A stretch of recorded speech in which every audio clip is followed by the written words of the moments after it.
messaging me on Facebook when I'm doing important things. This meeting is being live streamed. The Zoom webinar, I wait, guys. We take it easy, we pause. I'm gonna pour tea while this is happening, make sure my camera is all set up. Here's the tea cup. Oh, I gotta mute that because otherwise it's gonna go crazy. Is this public? Yes, it is. There's this weird period of time where Facebook would be like, do you want to do a live video? And I'd be like, yeah, I love doing live videos. And then it would do them privately to me, which feels very like early 2000s, like a live journal kind of thing. Does anyone else remember live journal and miss that? There's probably somewhere where you can go and read people. The theme of live journal for me was people privately writing their thoughts down in the hopes that someone would read them. That was how live journal occurred to me. So sort of like a desire to be seen, but not fully being able to step into that desire and put it out there. And now the modern way is just like, fuck it, I'm gonna scream what I have to say into the world and you're gonna listen. That's what I'm doing here. Okay, so I'm excited about what we're doing today. I'm going to share a distinction. I'm going to look at the suggestions we had because we had a couple questions from Tibby and from Andrew. So I'm going to look at those and possibly answer one of those. But I'm excited for what we're going to do today because you're going to get a bit of a sneak peek kind of into what we do sometimes in the Forge. And, you know, you've often had me in this midweek episode of the podcast on this show. Hey, Heather, I'm stoked that you were able to come. I'll coach someone and then pause and share, here's what we're doing, kind of try to demystify it. Today, what we're going to do is we're going to have two members of the Forge currently, David and Maximilian, actually be in a coaching conversation. So David's going to be coaching Maximilian, and I'm going to be interrupting him, stopping him, providing feedback and training in the moment, which I think is going to be really rich because you're going to get like, oh, you're going to start to see stuff for yourself that you might not otherwise if you just witness me doing it. Let's have a sip of tea together to start this off. Ooh, that's creamy Earl Grey. I've been not drinking black tea for the last week. And then like before that, a week because I was away in plant medicine ceremony. And then before that, a week because I was preparing to go into it. And, you know, if I was really strictly following the diet, I'd be waiting another week, but I didn't. I wanted a little bit of that sweet, sweet black tea. And we have decaf Earl Grey, but it's not as good. There's something about the calf in this Earl Grey. Or maybe it's that it doesn't have vanilla and this does. And that, I don't know. I don't know what it is. So let's just take a quick look. We'll just introduce a quick topic here. Tibby asks, any updates on my new book? What are my favorite books on transformation and leadership? And can I talk about expectations? So I'm going to cover those right quick. Good questions, good requests, Tibby, thank you. Update on the book. Let me see if, I wonder if I can show you the most recent pages. Where we're at, I don't have them downloaded, so I cannot. But where we're at as far as the book is concerned is all the, hey Mara, we're laying out everything. And the book is about 400 pages. So it's a sizable book. Looking to see, like, grab this book off my counter. This is an ugly book, but it's a great book. The Wisdom of the Enneagram. Enneagram is a fascinating system. Hello, Ruth. Straight black tea with milk. That sounds amazing. So this book is about 400 pages too. So it's a sizable volume of knowledge, and reading just mountains of text in 400 pages is friggin' boring. And so what we're currently doing is adding in visual interests, creating like breakout text, graphics that help you find your way, you know, through all this material, because to some extent, it is intended a little bit like a reference guide. It's kind of, the center part of it is almost like you can think of it like an encyclopedia of being. And then the two bookends to that are, one, the introduction for this model that I've been trained in and then evolved my own way as I've followed my own way in the world, sort of laying out this stuff, setting the ground for you to do that kind of work. And then the third part of the book is all the practices, ways you can work with things like emotion, anger. How do I forgive in a way that's powerful? How do I be authentic as a leader? You know, all of this stuff that, hey, Monica, that my experiences were either just expected by ourselves or other people to just know how to do that. Like, oh, you have soft skills. that's how the world holds it. You've got soft skills, so go and soft skills this person who's upset. And that's the training you get, right? It's just sort of like this intuitive thing you have. Or it's a series of steps, like an algorithm you follow, that don't really take you inwards. They don't really help you deepen in terms of what's going on inside. Really what they do is they help you not do that.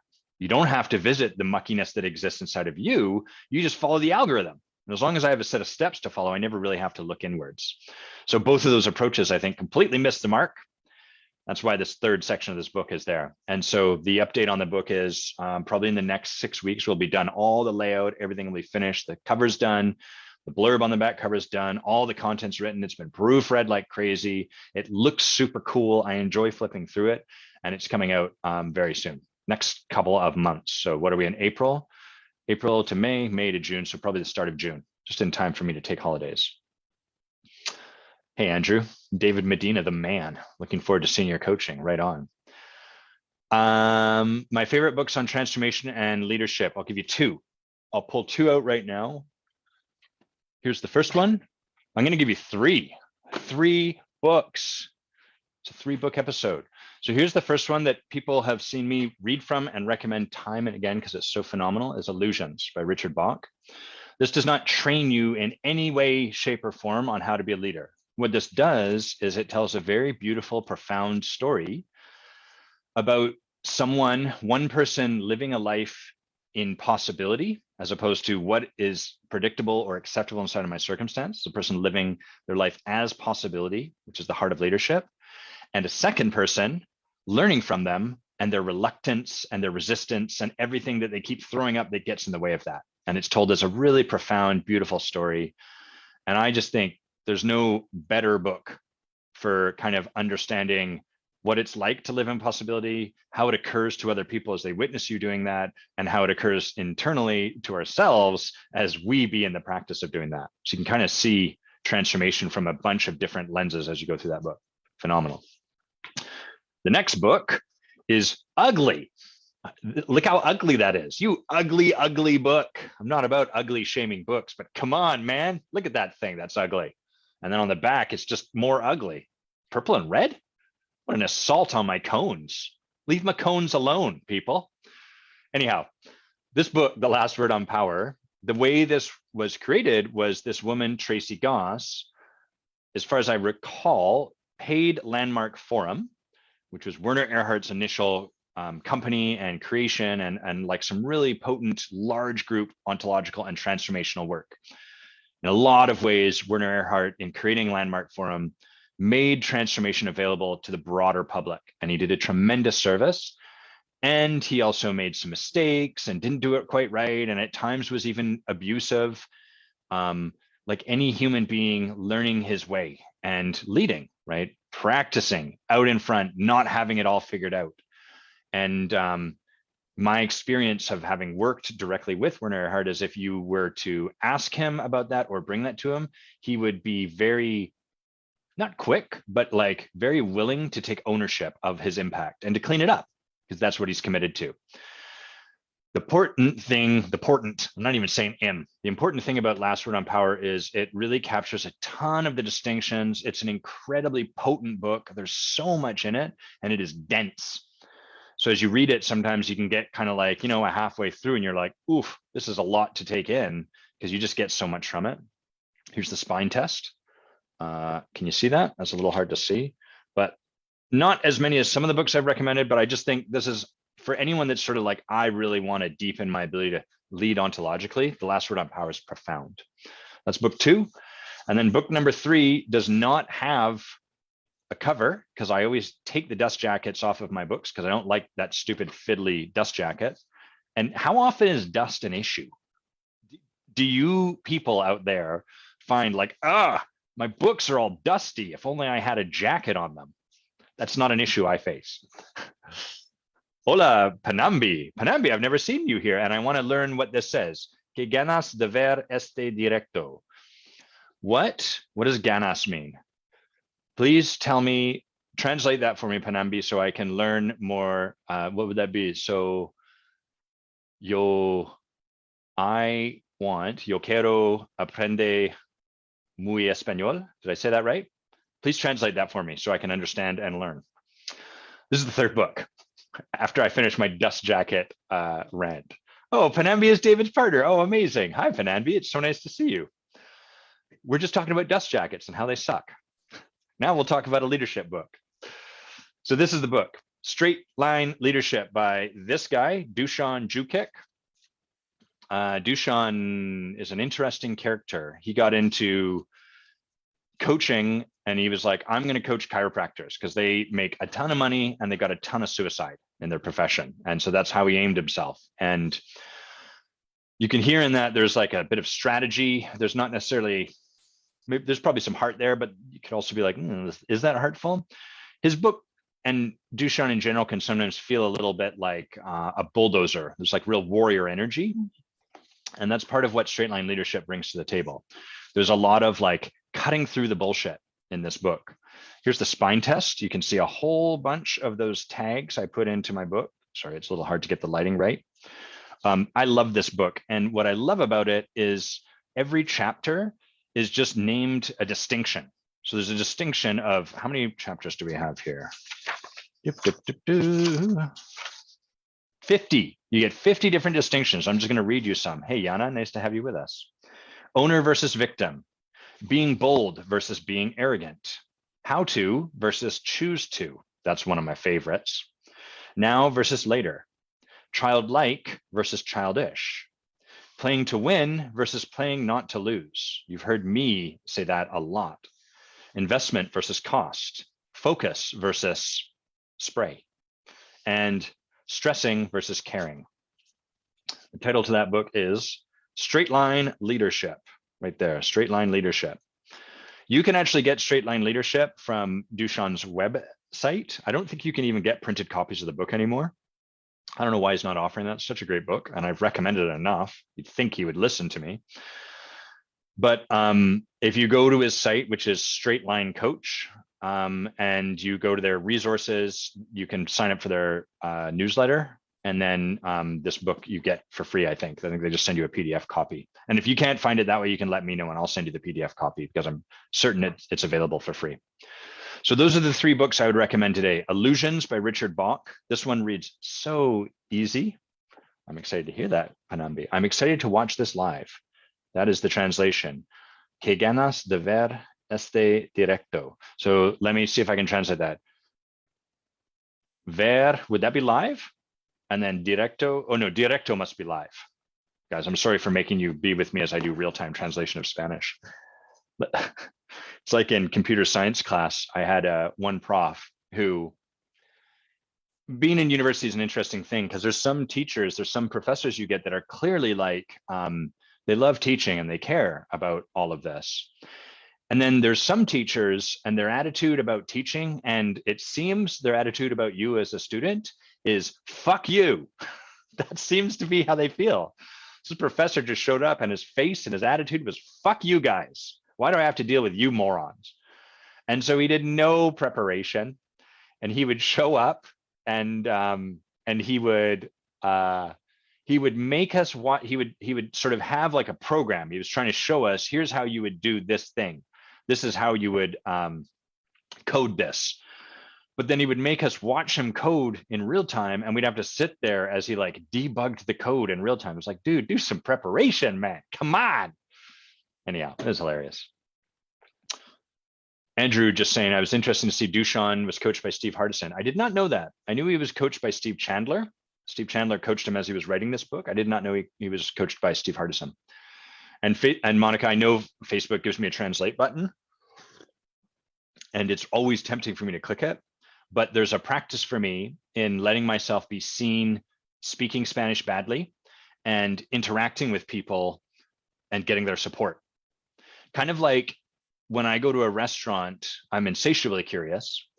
And I can always, if I'm curious, look up like, what's the history of this restaurant? But there's something richer that becomes available to me if I turn to the waiter and say like, hey, what's the deal with this restaurant? And what that does, it calls me to connecting with someone more. And there's a little more intimacy and all of that sort of stuff. So I appreciate you pointing out the translate, because it would be like me to step over that.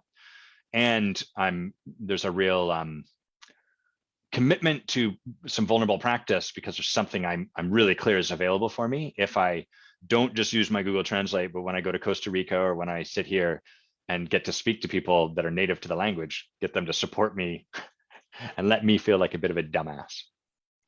Okay, so y'all ready for the main event? I'm like your warm-up comic. You know, I make a few jokes, say a few things, but I'm just the warm-up. So I'm going to tell you about what we're going to do now, and then I'll have David and Maximilian, after I've done that, turn on their cameras and stuff. First of all, David and Maximilian, David and I have been in a degree of relationship for a long time, probably 3 to 4 years at least, where we've just been in conversation. He's been following the live show and contributed a lot. David shares a lot of questions, is really generous with bringing suggestions and questions and comments, both on my content and on a live show. Tremendous support to me. So I really, really appreciate you, David, and I'm glad you're going to be here today. And this year, initially, we were looking at working together one-on-one, and it came clear like, oh, it seems like maybe the Forge is the thing to do. And so he's been in the Forge with us for the last 7 months and been doing beautiful work, practicing coaching, leaning forward. And it's really cool because one of the things he was asking was like for some support with something. And what I was really clear on was like, there's no more reading about how to ride a bike. The thing for David is to get on the bike and be willing to fall off. And so when I shared that I would be, we would probably take a format like this forward, 2 people reached out. One of them was Andrew. Credit to you, Andrew. I haven't forgotten that. And the other one was David. And I thought, man, that's amazing that David's leaning in. What a great opportunity to ride a bike and fall off. So David's going to be coach today. He'll be coaching Maximilian. And Maximilian and I have been in relationship for probably a couple of years, give or take, maybe 1.5 years.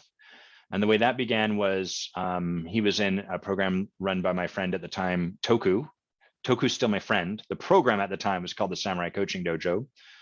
And the idea behind the Samurai Coaching Dojo was to have people practice coaching a whole bunch. That was really the heart and soul of it.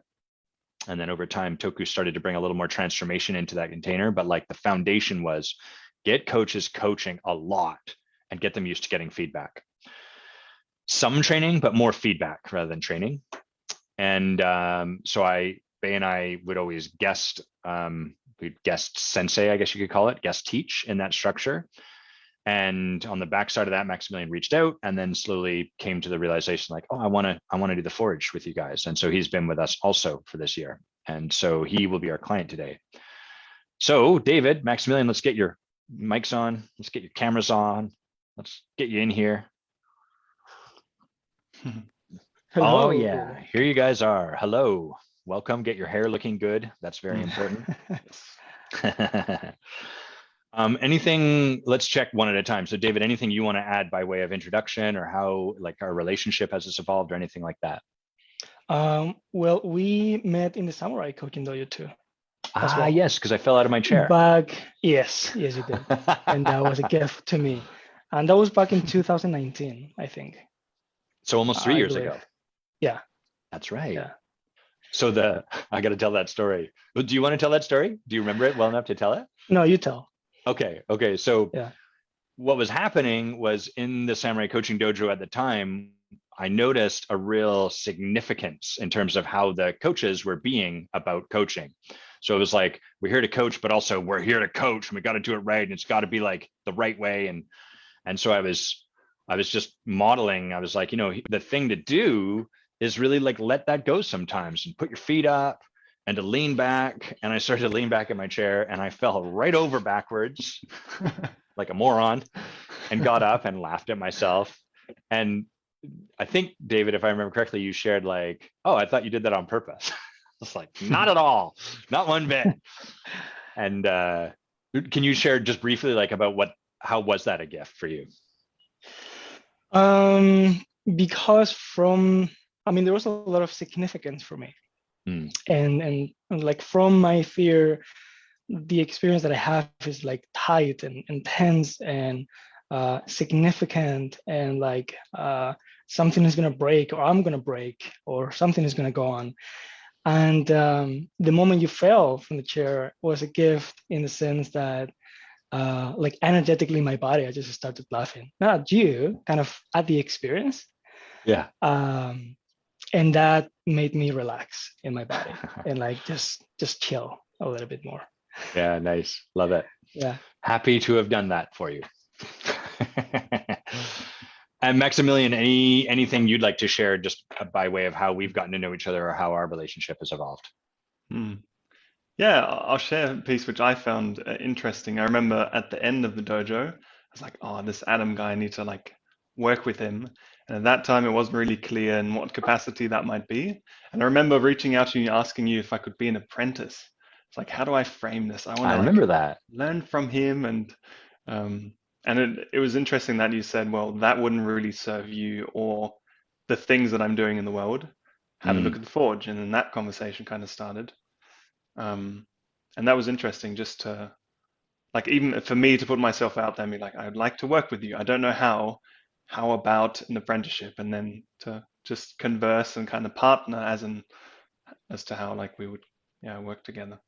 Yeah, I love thanks for reminding me of that. I don't often get apprenticeship is like a funny thing that happens a lot in the coaching world, and I have some opinions and judgments about it. For me, I don't feel like I own enough long flowing robes for us to set up an apprentice mentor, Jedi Knight kind of thing. But like, I love that story because it speaks to what becomes possible if we put ourselves out there. And so many of us are like, I don't know what it's going to look like. I don't know how to create it. And then we just don't ask anything. And then, it's like a circuit that can never get connected. It just stays like that and nothing can move. And the second part I love about that story is that you stayed in the conversation with me. There's a lot of people, they put the circuit together and then they get, well, maybe not that. And they're like, okay, got it. And that's the end of it. So thank you both for being here and just modeling what it is to be coach and student and walker of the path of possibility. I'm really present to how just both of you being here are modeling what possibility can look like. So great work. Okay, so here's what's going to happen. I'm going to speak to all of them and then I'll kind of hand it over to you, David. That sound good? Yeah. So I'm going to mostly put myself on mute, although all of you will find I'm not so good at that. David's going to take it away and start to coach Maximilian. You're going to see him set up a bit of a container, however he does that. And then we'll start to dive in. And I don't have an idea of when I'm going to jump in. And I want to be transparent that often I don't even know these days what there is for me to say. What I'm engaged in is trusting when I've got a lot of background in this, but now these days I trust when spirit's like, hey, it's time to jump in. And then I sort of interrupt. You'll hear me interrupt David. And then whatever there is for me to ask, say, speak to, acknowledge, that's going to come forward. And David and Maximilian, for both of you, there's going to be times when I'm going to speak to the audience as I'm, in this with you, so that we can kind of help them see what's happening. And then I'll hand it back over to you, David. Sound good? Yeah. Okay, you guys both ready? Yes. Fucking cool. Okay, so I'm going to stay on video, but I'm going to put myself on mute and I'm going to turn it over to you for now, David. And just so you have like a rough idea, we're going to definitely bring the coaching to a close by 11:30. So you've got kind of like that, whatever time that is, an hour and 5 minutes. So that's what you're kind of working with, roughly speaking. Over to you. Now you get to do the hard work. Let me see if I can put Maximilian just to like, there you go. Let me close this. Hello again, Maximilian. Hey. What a delight to get to do this with you. Yeah. Yeah. How are you feeling? I'm a little bit nervous, kind of. All of the feelings now coming up around like, oh, is the coaching request going to be good? Is it going to be tight? And all of that obviously coming up. But yeah, I also feel quite soft in a certain way. I feel quite held with you and also with Adam here. So yeah, curious to see what's going to come out of this. Yeah, me too. I have some tightness on my chest and I'm really excited and curious, like just to be in the conversation and see how it's going to go. And I also I'm present to my own stuff around kind of performance coaching wise. and just trusting to just put that aside. Before we begin dive into anything, is there anything that you like or that you need? No, I feel good. Okay, cool. So bring it on. What's the thing for us to talk about today? So I'd like to kind of continue my momentum of connecting with people, and I would just like that to be more abundant. Okay. Yeah, that's pretty much the request. Okay, so I'm just looking down, taking notes, nothing else. Sounds good. So momentum and abundance, tell me more. So since about like a month, I've been like connecting with new people, one-on-ones on video or calls, around like 3 a week. And like that in itself was already a shift to 2 or 3 months ago, where it was much lower and much more inconsistent. And I would just like to have more of that. And that could look like 5 or maybe 6 or 7 or I mean, then it's already, I think, maybe pushing it time-wise, although I don't even know if that's the limit, but just to have more of that. Okay, so you are present to a shift in the experience of like creating that abundance already. And help me understand how can this conversation support you with the abundance and momentum piece? Yeah, so there's still some like stickiness or some crunchiness with connecting with people.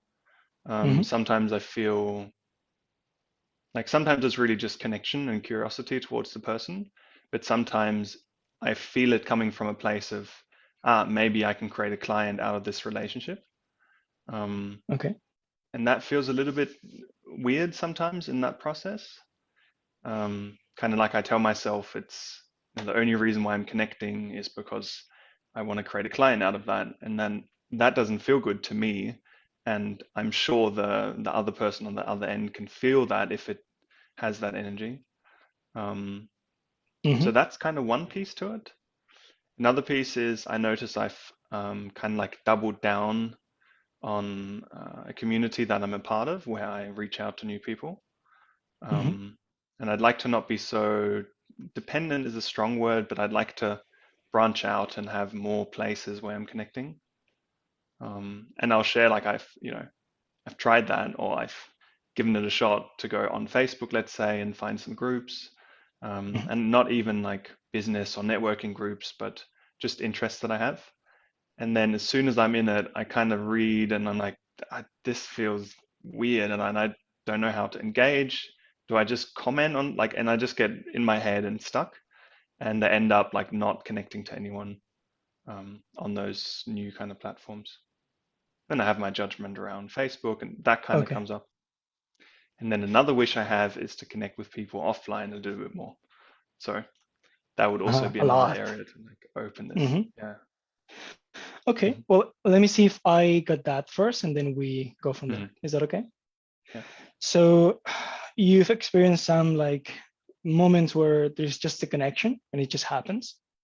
And then you've mentioned a bit about some stickiness with people. And I think that you mean the stickiness comes from that there's this desire that you want them as a client. And then there's the bit of like, I want to branch out. I want to create like more community, do more connection offline too. And in this kind of new platform, you've had some stuff in the way as well around that. Am I getting you this far? Yeah. Help me understand. So I get when you say sometimes there is just connection. And then sometimes it feels stickiness. It feels like weird because I want them as a client. Help me understand, like, what about that is weird for you? So also the way you put it, it's not like I see a user, let's say, and then I'm like, this is the one that I'm gonna like get. It's more like I'm aware that it's through connection and through speaking to people that, in a certain way, clients are created. Of course, like that's something that's new as to like 3 months ago, that I'm like, cool, it's just also fun to connect with people in the world who are doing things. Okay. But there's still like the stickiness feels kind of like I wouldn't probably be reaching out to this person if I didn't have my business. And then that's how it like gets in the way. I judge myself that I'm not actually connecting for curiosity, or I'm, yeah, something there. Yeah. And I've tried to like trick myself, like, well, how else am I going to get business? I have to speak to people. So that's just how it is. And then that kind of like it's helped me to think about it because, yeah, but it's still, yeah. I'll pause there because I could get deeper into that point. Okay. Well, help me understand exactly how this is getting in the way. Okay, I'm gonna jump in right there. Really great work so far, and thank you both of you for like just showing up. So far, David, like where, in terms of the arc of a coaching conversation, where would you say you are at? What I'm at personally? Well, and with Maximilian, yeah. Right. I have a hunch of where he wants to get to. Not so much specifically in this conversation. There's a bit of around momentum and the abundance. Yeah. And I think we can do some work around being more specific around that. And what I think I'm at is still exploring what seems to be in the way. Got it. Okay, great. And given what Maximilian shared, what has shown up for you? Like what's going on internally?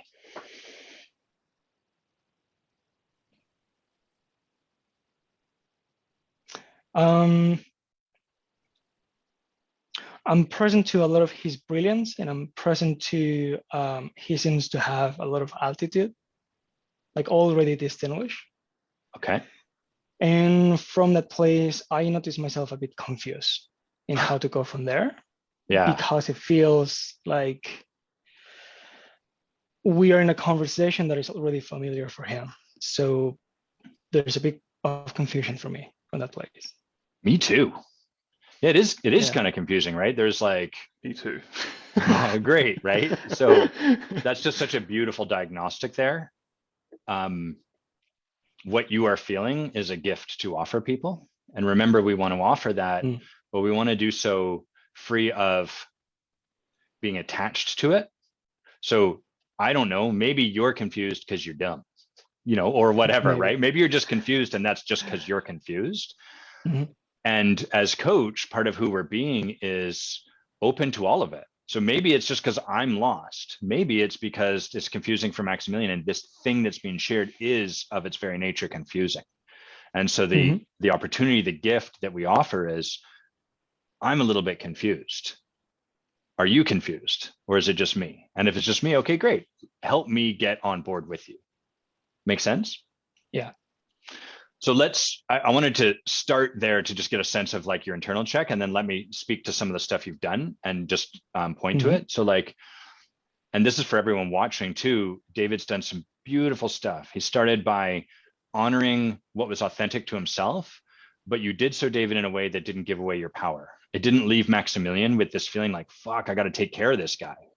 So you shared some of your fear, you shared some of what was going on, but you also distinguished it.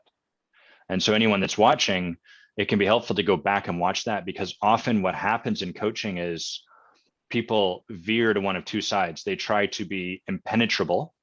I got this all handled. I'm the expert. No, I'm not scared. I'm never scared. You can be like me, weak, pathetic client. One day you'll never be scared of anything either. That's unrealistic. It's not how life is. So they go to that side innocently. They're not doing it maliciously. Or they go to the other side, which is just like they're a mess.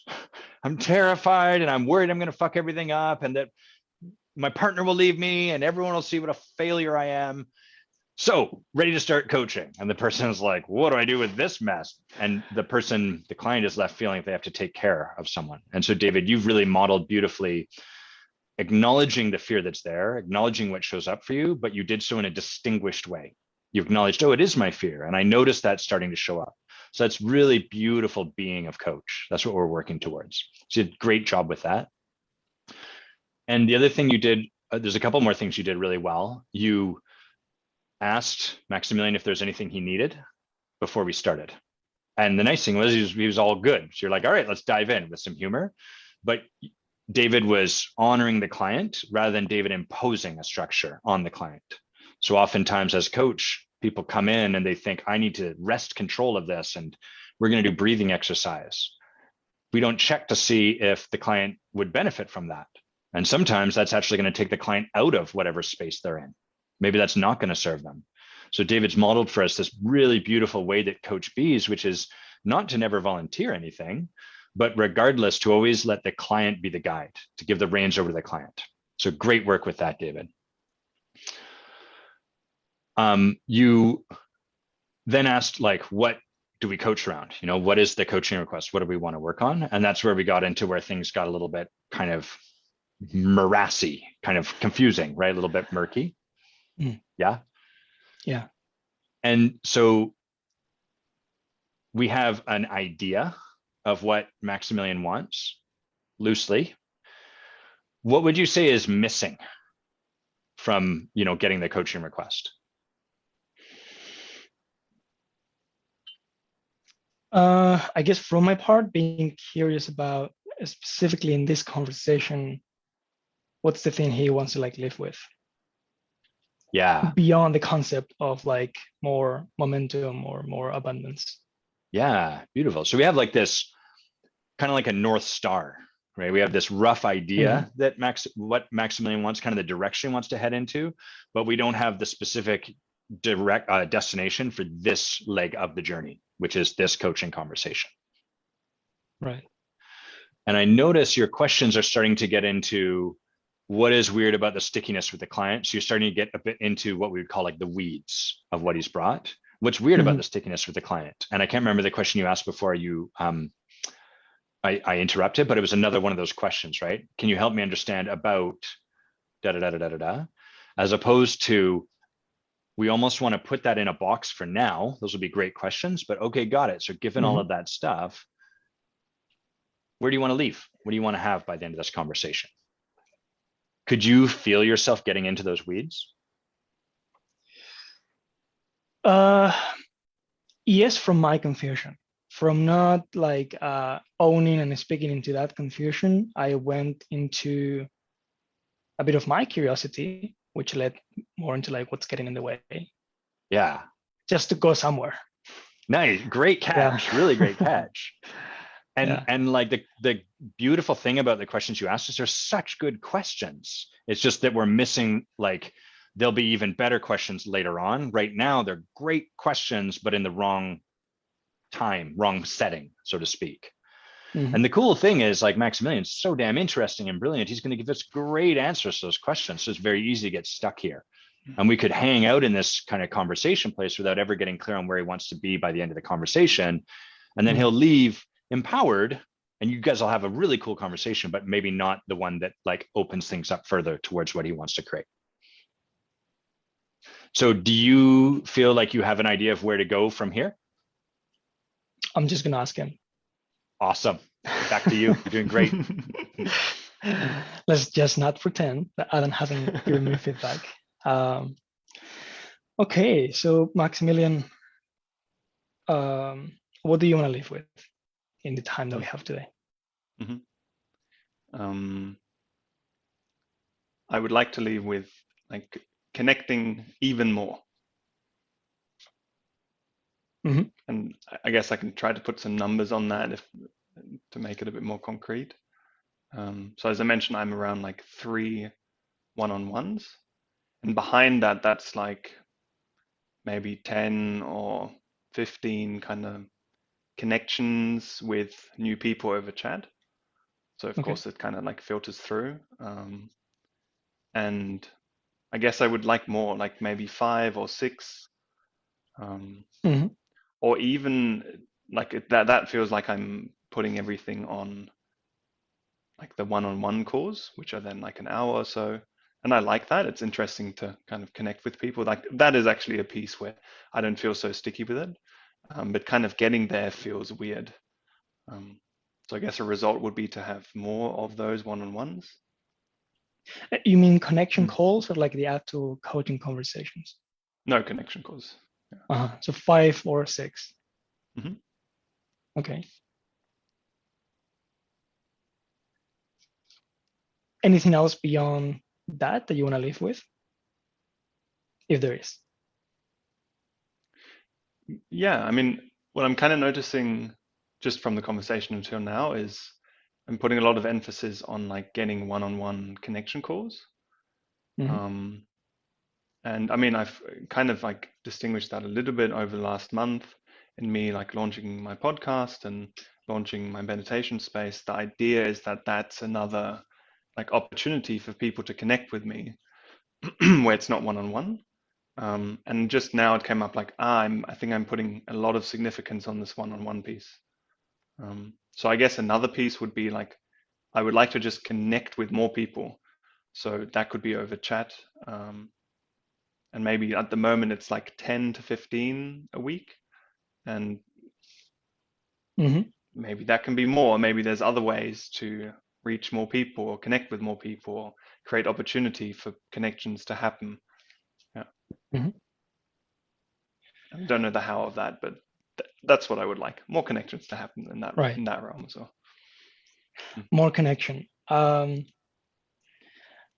Okay, let me see if I got that. So you want to live with like connecting more, and then you mentioned like 5 or 6 connection calls every week. Mhm. And then you share a bit like, oh, I think I'm noticing, like I'm placing a bit of significance or a lot, whatever you say, around that having to be the thing. And then you went on to like, well, but actually I've been doing the podcast and the meditation space, and there's a lot of opportunities to create that connection.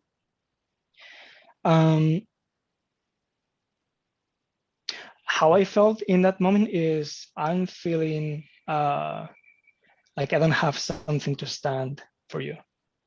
Mhm. What do you make out of that?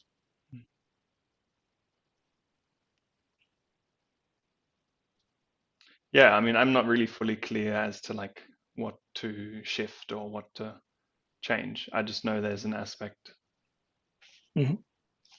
of wanting it to feel nicer. Maybe it's more around that. Maybe it's not like the amount of connection, but like to uh,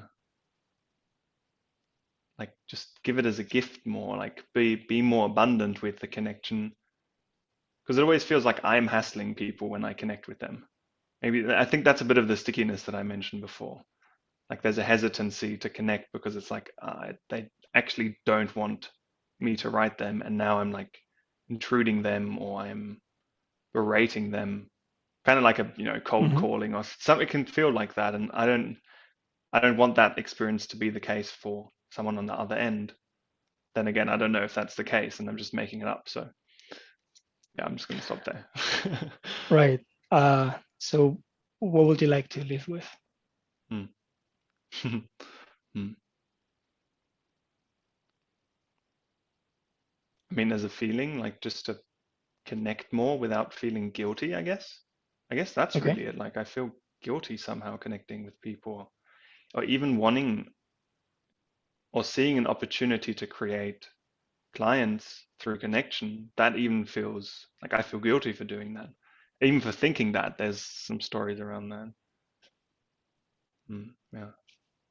So to not feel guilty, I guess, to feel free What was feels that to that came up for you? just now. Mhm. Um, or yeah, just recognizing like, it's actually guilt behind it.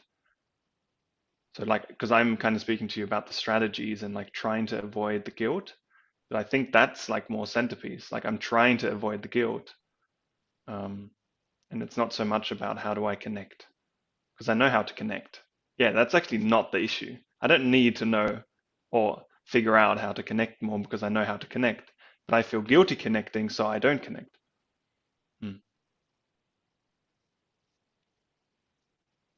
So we just make that go Okay. away. So just so that I can be on the same page with you, because maybe you are clear, but I'm finding a bit myself like lost in this conversation. You've mentioned like you wanted to feel nicer. Is that the bit that you want to live with? I mean, I would like to not feel guilty connecting. Right. And then if I was to reframe it positively, then I guess actually, I don't need it because I would like to not feel guilty. I mean, it's in service of connecting more, but this is, I think, what I'm identifying like being in the way. So what do you want to live with is not feeling guilty at the end of a conversation. Yeah. Okay. And if we were to like manage to do that, what will shift? I'd imagine just just being much more free and flowing with connection. I would probably just not even seek it out, but like allow it more.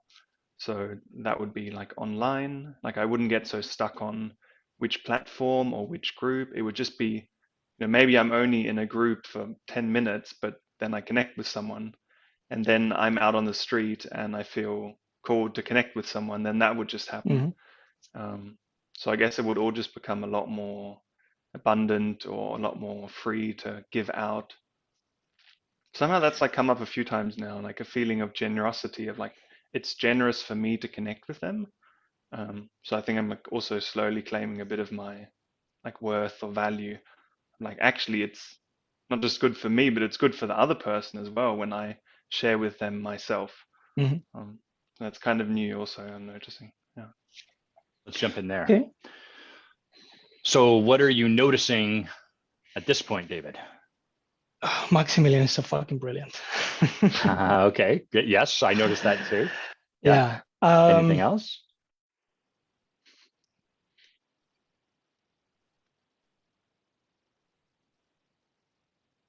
Maybe look at him. Yeah, sorry. You're totally fine.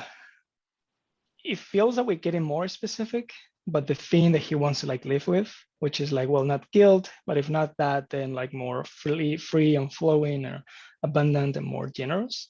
And maybe there's my curiosity will be to like be more specific around what that will actually look like. Okay. And so that's what's going on internally for you, right? Yeah, that's in partnership with feeling a bit lost. Okay. So there's kind of three domains we're working with in coaching. There's like, what's my internal experience? I'm confused. I'm lost, There's what's going on with the client. What's going on over there? What do I notice in terms of their being? And then there's what's going on in the field between the two of you, the synergy, the energy. Is this client resistant to me? Do we have friction in the space, et cetera, et cetera? So you're doing a good job distinguishing what's going on in your field, like what's going on there for you. What do you notice if you now sort of, not permanently, but just set that aside? What do you notice in terms of Maximilian and his being and what's happening for him in this conversation? He feels a bit heady. Okay. And like complex. Okay. As opposed to like, not that it has to always be, but kind of the simplicity of like, here's what I want. Okay. And I'm noticing that I'm not feeling that in him. Got it. There's a bit of like the conversation that he's in, where I think the experience that I'm getting from Maximilian is that he's becoming clear because he's doing the distinction himself as he's speaking. But it kind of feels complex. Okay. So I noticed something quite different, which is cool. So what I noticed was like, damn, this guy feels like he's getting, like, I can feel more of Maximilian's heart and being in the space and less of his head. So as he started to be like, it's not how to connect. It's like, I could feel him kind of coming online. There was like his picture it almost felt like his video took on a little more color. And he started to be like, yeah, I don't want to feel guilty. There was like are you familiar with the legend of the Gordian knot? I'll tell it very quickly at a risk of derailing this. So the Gordian knot was this knot that was untieable. It was so complex, no one could untie it. And great wise men from around the world came to try to figure out how to untie it. And Alexander the Great comes to it and sees it, and he pulls out his sword and he cuts it in half. Done. I felt a degree, and that's what we're kind of doing in coaching, right? People are like, it's so complicated, and how do I solve it? And I felt, as you, to your credit, stood with Maximilian and just kept asking questions like, okay, well, what do you want? What do you want? There was like a point where the Gordian knot was just cut by Maximilian. It was just like, I just don't want to feel guilty when I connect with people. Did you, now that I'm reflecting that, are you present to any of that? Yes. Yes. Okay. What would you say was in the way of feeling that over there? I think I was more present / managing my experience. There was a bit of like trying to make sure I'm clear what he wants, as opposed to like I don't know, like trusting that he is, because he's speaking that into the space. Yeah. There was a bit of like me performing or like managing like my experience. Yeah. Nice. Yeah. Great distinguishing. So one of the things I notice you're very reliable for, David, is like being responsible for what's going on over here with you. Like, it's rare that I would not expect you as coach to sort of, I don't know, I'm just going to make some stuff up, but have like a whole bunch of judgments on what your client's doing and then blindly project those onto your client. You, I would be quite confident, would be like, oh, I noticed that I'm having a bunch of judgments coming up, blah, blah, blah, blah, blah, blah. You're very reliable for that. You tracking me so far? Yeah, and I'm noticing how rigid I become from that place of responsibility. Great. Great word. The way I experienced it and what I would use to describe it is it's almost like you're hyper vigilant. So you're so committed to being responsible for your side of the track that you become overly focused over here and blind to what's going on in the space between you and your client. Probably a little less so because there's still some of you there, and then more specifically what's going on with your client. Yeah, I was feeling a bit disconnected, not from Maximilian, but disconnected in my ability to like access just feeling into him. Great. Yeah. So one, my invitation would be for you to practice just, if you imagine there's like two spotlights in a conversation, yours is often turned inwards. So I'd invite you just to practice putting it over in your client a little bit more. And when you notice yourself caught in like, what's going on, the weeds of your own weeds, turn them back to the client and be like, well, what's going on over there? I'm just going to pay attention to like, who are they being in this moment? What's happening in this conversation? Make sense? Yeah. I'm going to talk to the audience first and then come back to you. You're doing awesome. So for everyone watching or listening, you'll probably notice that we're putting a lot of attention on who Maximilian is being. We're not even talking about the thing he said. We're looking at that too, but really the underlying shift in his energy is what is sort of like, whoa, shit, dude came alive in that moment. And that tells us so much. We could attach words to that. We could get Maximilian to like articulate that in great detail what happened. But the heart of this work is just being present to what's happening and the sort of energetic shifts. That's where mastery lies. What are the energetic shifts that are starting to happen? Oh, this guy's starting to open up. So the last thing I've got, David, is you asked a question that I thought was quite beautiful, which was like, what would open up for you if you were able to connect without feeling guilty about it? And again, Maximilian started to come online and he was like, man, it'd be cool. I'd like connect more with people and blah, blah, blah, blah. Do you remember that part? Yeah, and I somehow I missed it. Well, you suck. You're doing great. It's perfect that you can see that you missed it, right? You have to miss it for us to catch that so we can then, step into what's next. So it's fantastic. So you asked a great question. Now, my sense was that you were asking that question a little less from like, we're present to possibility. I want to open it up for Maximilian. And my hunch was you're asking a little bit more like, I'm not convinced we've arrived yet, and I need to keep asking questions to dig further. Is that at all accurate? And it's fine if not. Yeah, I think from Maximilian's like, I want to leave not feeling guilty, it felt to me like incomplete. like somehow great, you're not having that experience, but then what are you having? Or like, what's the thing that you're feeling or experiencing? Okay, And great. because I was missing that, I think I asked it from that place. Well, it actually sounds like you're more on the side that I first talked about rather than what my hunch was. So it's less a question asked for you to alleviate your concern that you haven't done the right work and haven't gotten there yet, and more a question for Maximilian to support Maximilian in getting more clear Yeah. on like the fullness of it. So fantastic. We're always looking to ask questions for our client rather than for ourselves or ultimately for our ego to assuage our concerns about what we are not, or anything like that. So great question. Love that. And I would say at this point, we've got a pretty good coaching request. So he wants to leave this conversation not feeling guilty about connecting with people. Great. That kind of fits inside the container of this conversation, makes sense, pretty clear.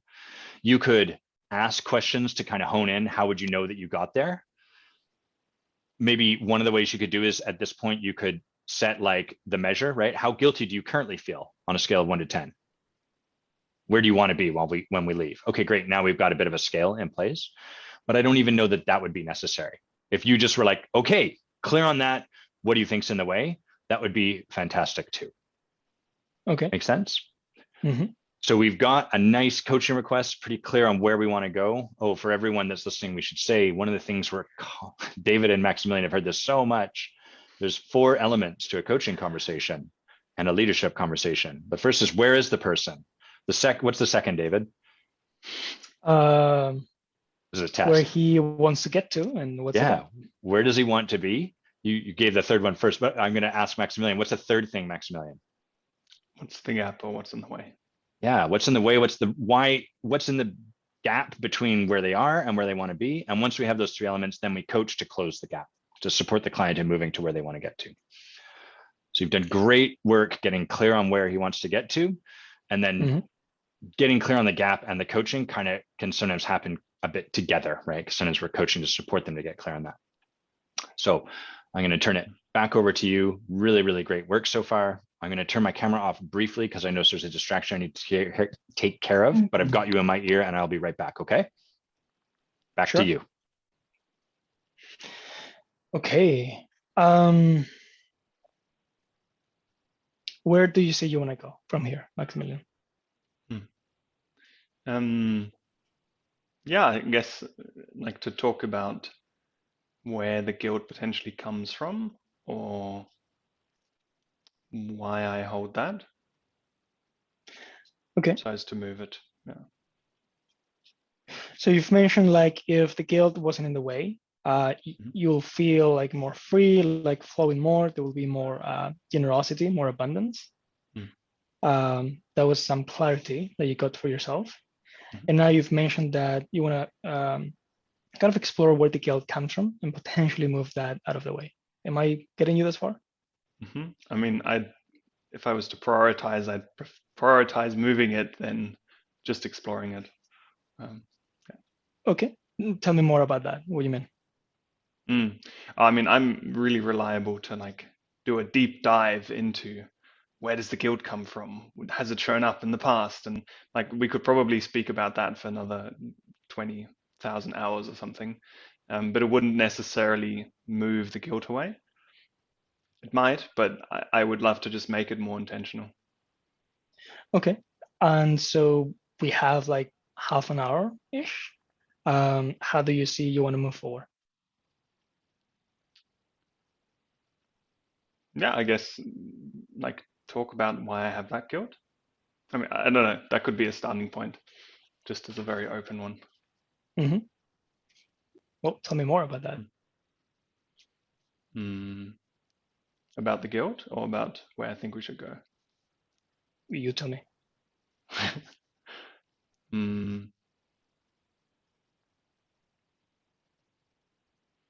don't know. I mean, it feels a bit weird. I'd like to be directed here from you.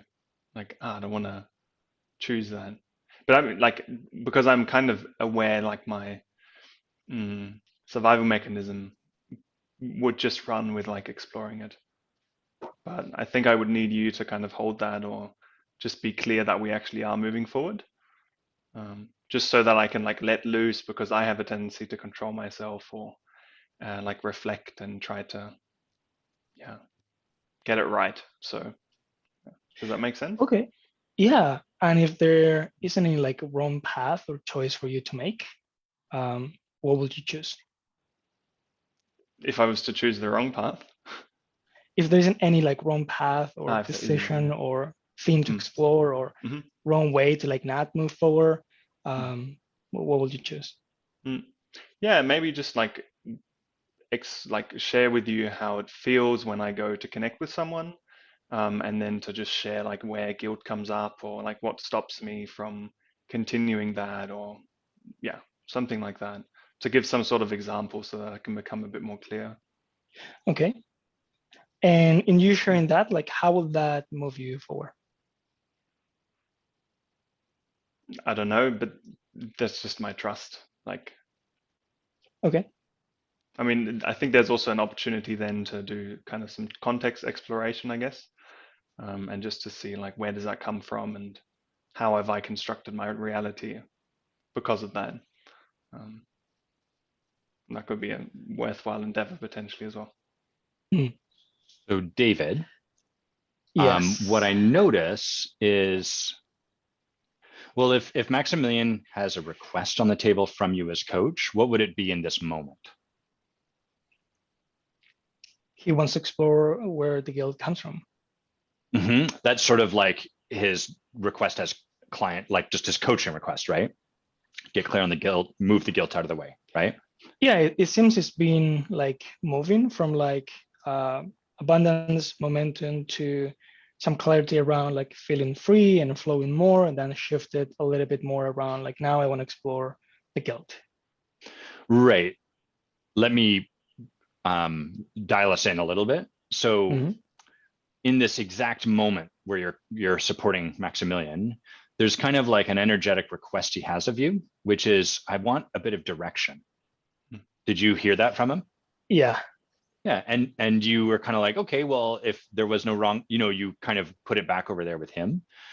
So ultimately, part of what we are standing for in our clients and in the world and from leadership is that people find their own way, right? That they don't require anything from anyone.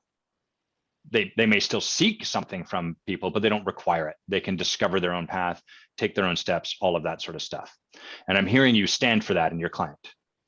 True? That's my experience, yes. Yeah.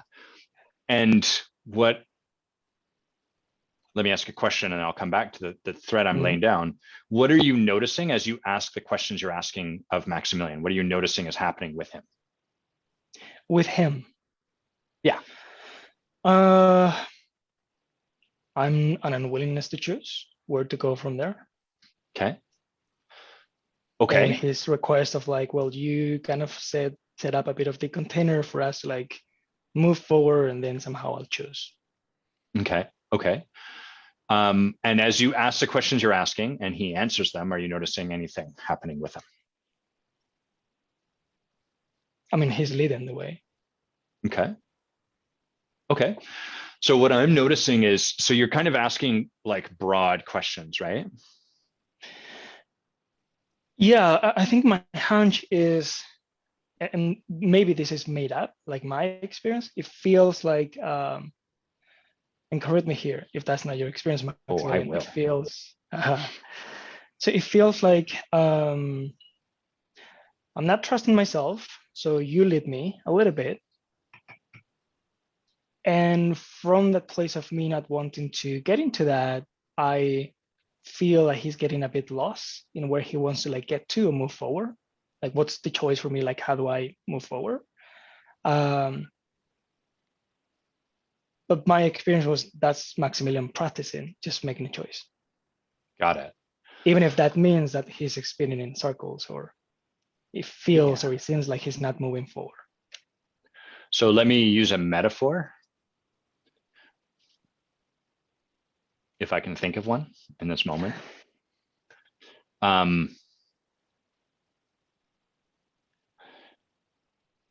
So there's like someone just doing it all on their own, right? Finding their own way, et cetera, et cetera. But there's a gradient to that always. What is the extent to which someone can practice? What I'm present to is Maximilian's like on his edge. Yeah. And I notice as you ask questions that keep putting it back over there with him, it's getting so big. Like rather than kind of moving forward, he's getting like kind of heady. And so I notice the questions are bringing him back up into his head, as opposed to continuing along the path of his heart. Are you present to this before I say more? Yeah, I'm present that I wasn't trusting if I was willing to calibrate that. Let's not worry about, like, let's just stick with, so you're present to that in Maximilian, that happening. Yes.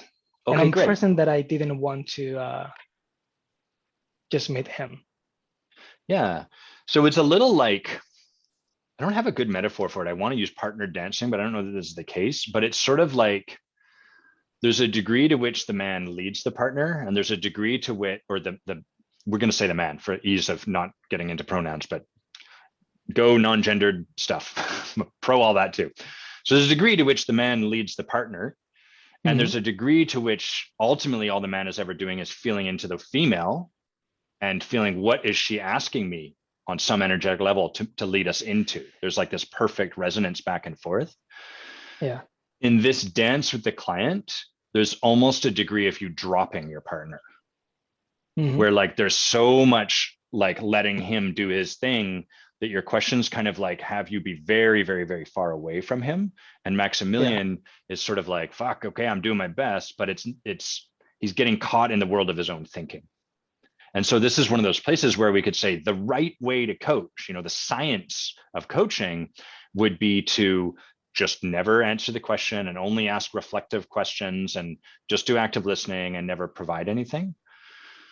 But that's just going to be too high a gradient for Maximilian. It's going to be like him trying to climb this cliff face, he's going to smack into it, right? We need to give him something a little lower so he can find his way up. Does that make sense? Yeah, and I think that's where we collapse a little bit because of my kind of, it gets hooked. I wasn't willing to, like, my curiosity was going around, let's not explore the guilt, let's keep exploring the possibility of like free and flowing. And there was some concern or worry about me leading that. Like, nope, let's not explore that, let's explore this. And why not explore the guilt? I had the experience that it will just get messy, or like will just be spinning in that place without. I had that experience. Yeah, it might. So the trouble is, we need to understand what is this guilt about? What's the story of the guilt? We've talked about contexts. What is it about the way Maximilian is holding this stuff that's creating guilt? And as long as we're trying to step over that because of a fear that it'll get messy, it's going to be hard for us to ever actually get to it. You know what I mean? So it's a little bit like if someone has a wound like this and they're like, I want to not be wounded. And then you keep not looking at the wound. You're like, okay, tell me about your head. Tell me about the world around you. And it's like, we have to take a look at this thing and get in close to it and explore it. So I think you're right on the money. There's a bit of like performance there for you. I want to do it right. I want to ask the right questions, but like the beautiful thing is you're closer than you think. And what there is to do, I think here is a little bit of surrendering and trusting your client. It's like, oh, well, I want to talk about the guilt. Great. Tell me about that guilt. And that's an example of you asking a question that is a little bit more directive for Maximilian. Can you hear that in the question? Tell me about your guilt. Or what do you think the guilt means? Now, do you know the answer to that question before you've answered it? Nope. Beautiful. So as coaches, we're not just asking like the broadest questions possible. We can provide some direction through the gift of our curiosity. We just want to make sure we don't already know the answer to your question, which would be like, so is your guilt about your mom telling you you're a bad kid? And we're like, that's totally what the guilt is. I'm just going to ask him so we can get to that point. You get the idea, right? So that's what there might be to do, is to maintain that wide open curiosity, but let your own curiosity guide you and the client a little bit towards that outcome that he says he wants, which is, I want to get rid of the guilt. To get rid of the guilt, we got to kind of understand what it's about. Does that make sense? Yes. Cool. You got what you need? Yeah. Cool. Over to you.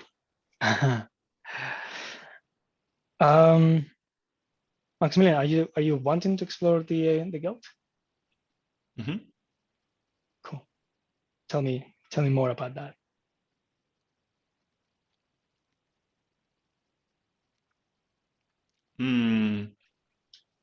It's definitely rooted in like, I don't want to. I mean, I have judgment towards like selling, as I think a lot of people, and a lot of people in the space of coaching.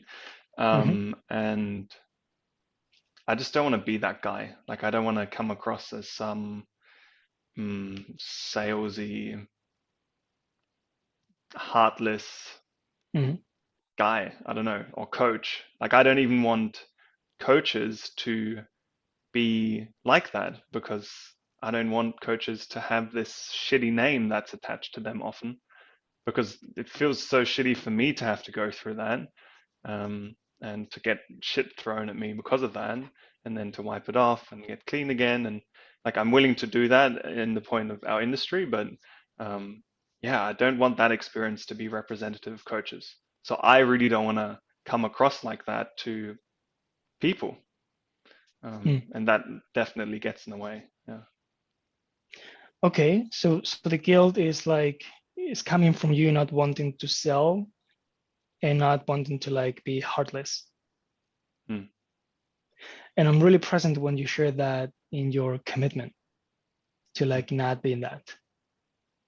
I really got that integrity about you.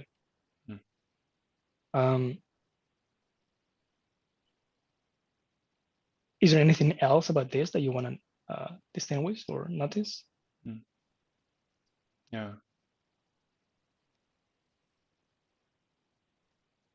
I think there's another piece around like not fully asking or taking what I want.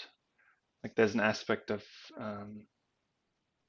yeah, like always being careful and kind of like waiting for the other side to kind of say yes to it, and really kind of like being more responsive rather than like generative, if we want to use that word.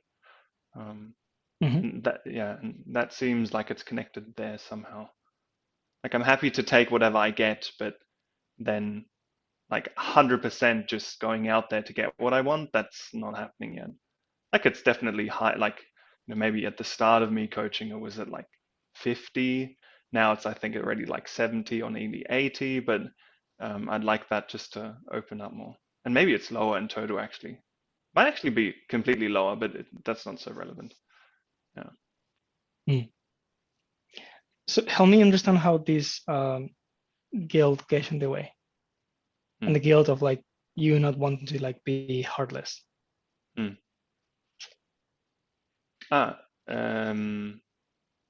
you ask the question again?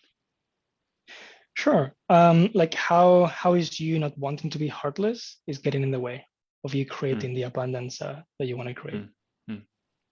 Yeah, like I'm, aware cognitively that I need to speak to people also to like create anything really that I want, which has also been a new recognition. Like, it's not about coaching, it's about living the life that I want. And I mean, the guilt comes up like even before, like, it's sneaky because it comes up so subtly that I don't necessarily notice. And then I won't even notice that I'm not taking opportunities to connect. It'll just be in hindsight that I'm like, I probably could have connected there. Okay. So it gets in the way, like it just doesn't allow me to connect and to feel good about it. I think that's another piece. Like, I could connect feeling guilty about it, but then I'm just like pushing through it and doing it kind of with that like weird crunchiness, and the whole experience is just weird. And then that's in the space when I'm speaking to them, and that's weird. And then even, if I speak to it or they speak, so, and I've tried that and it just doesn't work. I mean, it works as far as it goes, and then it doesn't work, and it's like, well, I don't want to do that again. Okay, so I mean, so there is the experience of I don't want to be heartless, and from that place there's the guilt. And then if there is any connection between like not fully asking for what you want, how is that connected? I'm a bit confused. I can ask that again. Yeah, that'd be good. Cool. So you've mentioned the bit of like, I don't want to be heartless. That's the thing I don't want to be. And then you share a bit more about like a piece around not fully asking for what I want. And I'm curious if there is any connection. What do you think that may be?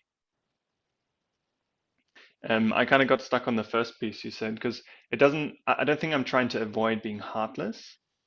It's more like I have a belief that someone who does that kind of connection, like cold calling or doing it just for business, is judged as heartless. So it's not so much that I'm like, oh, I'm heartless and I don't want to be heartless. It's more like, I don't want to be judged as that. I also don't want to come across as that, because that's not my intention. Like I would like it just to be known, or I don't know, yeah, magically known that this is just a connection, or yeah, like that. Tell me more about that. Mm. Mm.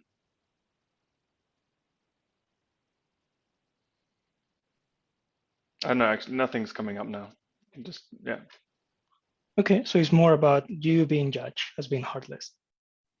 Yeah. Like yeah. you don't want to be known as that. Yeah. Yeah, and, Okay. and then, you know, the other piece, like, I don't want coaches to be known for that. So it feels like I'm not just representing myself, but I'm representing like transformational work with people. And we call it coaching, but it's transformational work with people. And I don't want that to keep being shoved into the box of like, you know, multi-level marketing, people just trying to bullshit money out of others, and all of that story is like connected. And I really don't want to feed that story.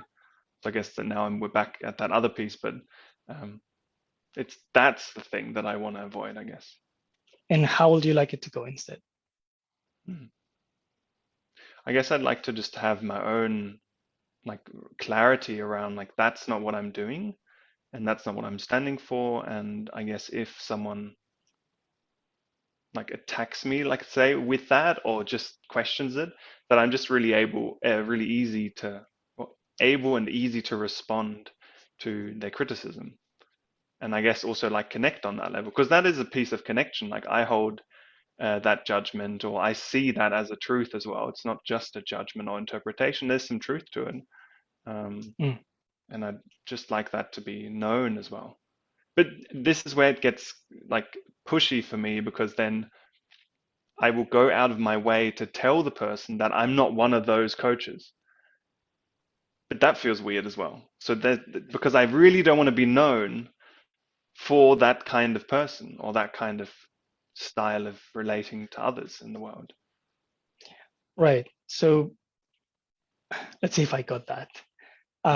It's not that your experience has been heartless, is the fears about being judged as such and known for it. And a lot of like trying to manage that people don't judge you as that. Yeah, that's a good word. Yeah. And I'm also trying to manage myself here. Like I'm really trying to manage that I don't come across like that, which is then making it like so exhausting and complicated just to connect with someone. And I would like to just connect with someone and not have all of that management of myself and of them in the space. Yeah, it sounds a bit like you have your own experience, and then as you take action, you have the experience of the possibly being judged as heartless. Sounds fair? Yeah. So sounds like you know what your experience is and how you feel about how you want this to go. And then it kind of partners with the fear of like, but I might be judged, regardless of what I do, regardless of my experience, regardless of how I create clients, I'm going to be judged as such. Yeah, or I could be. Yeah. Or you could be. Yeah. But the could is enough, right? For me, like I could be, so then I preemptively try to manage that it doesn't happen. And then it gets super complicated. Okay. What do you see there is for you to do from here? I'm going to jump in. So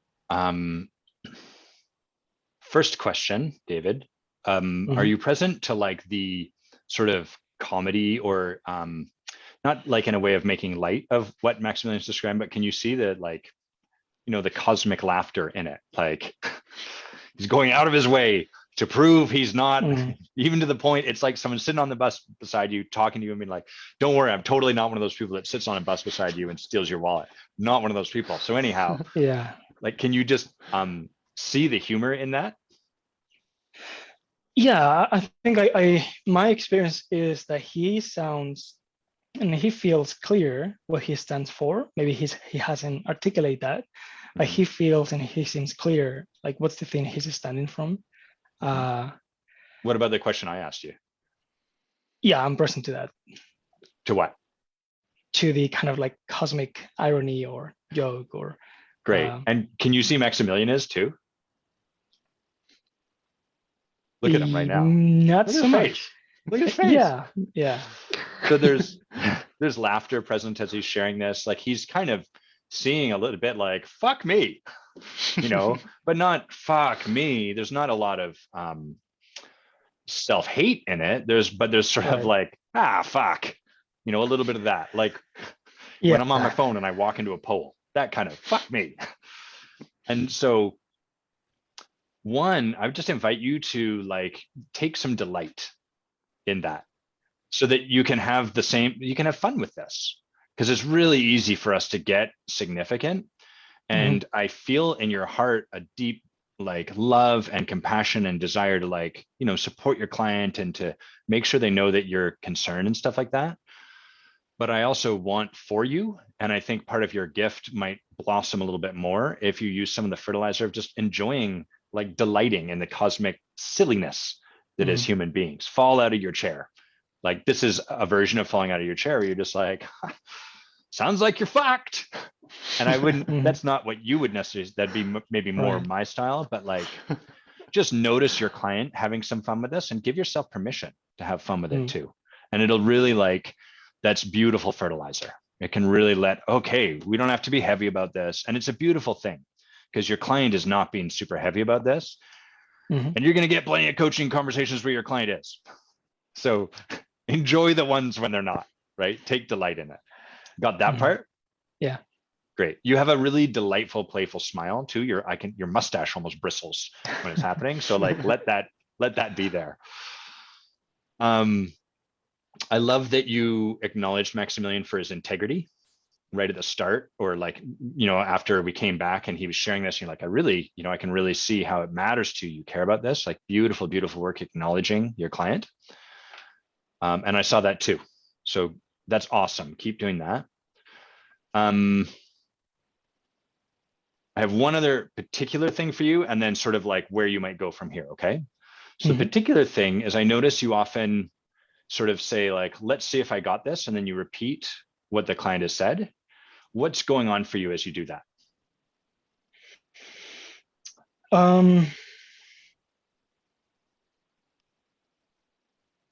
The image that just came up is kind of like